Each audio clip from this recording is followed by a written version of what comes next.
Good afternoon, everybody. It is Brina, and as always, welcome back to the Midweek Motivation. Hope all is well.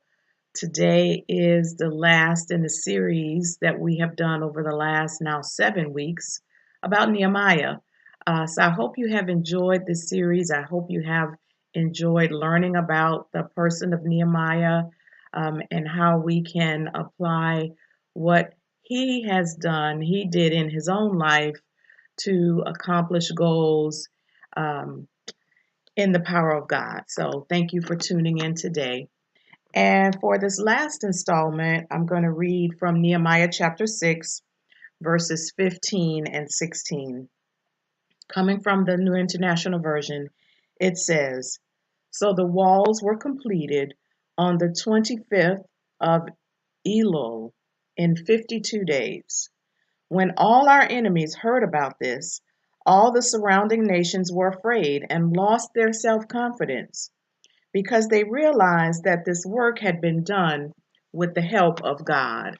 And so we know now that this is Nehemiah narrating this story, and we're kind of coming to the end of this journey of him wanting to rebuild the walls. And so we started off with Nehemiah seeking guidance on what to do.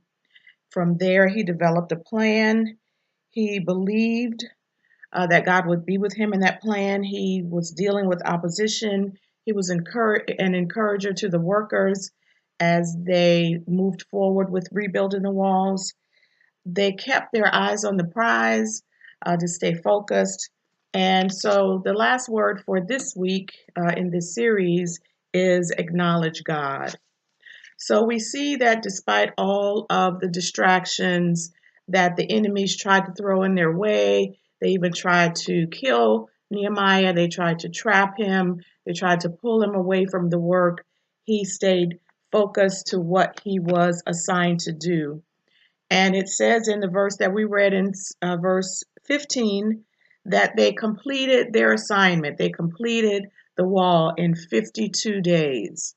So if you can imagine the walls being broken and burned down, and the walls were important to the safety and the security of a city in this time. So when Nehemiah arrived, the walls were broken and burned, and in 52 days, they are completed along with the gates that are connected to the walls. So he has accomplished his task in 52 days.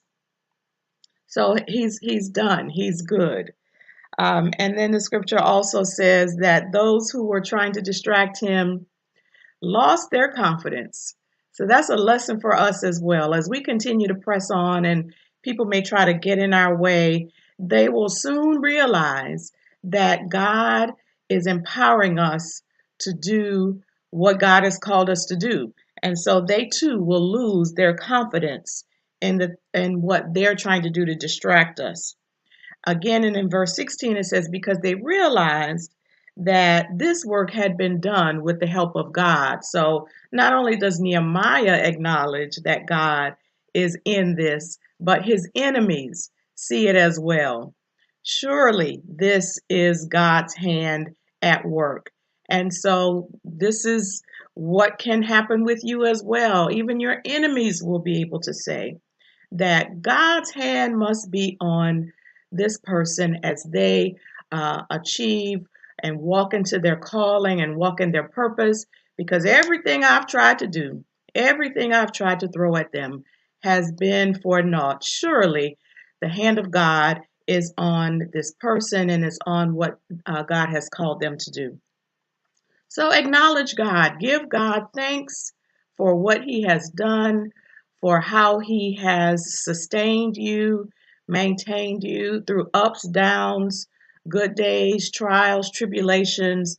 Always acknowledge God and thank him for who he is and what he has done through you.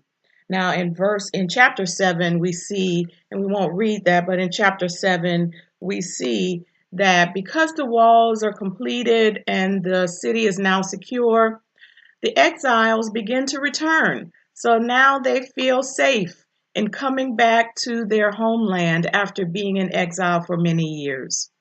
So Nehemiah has sought out God and accomplished this plan that God has given him within the power of God. And now the people can return to their homeland. So we always acknowledge God as we achieve our successes, knowing that our power does not come from ourselves, but it does come from God. So I hope you have enjoyed this series on Nehemiah. I hope you're able to apply it to your own life, and we'll see what God gives us next week.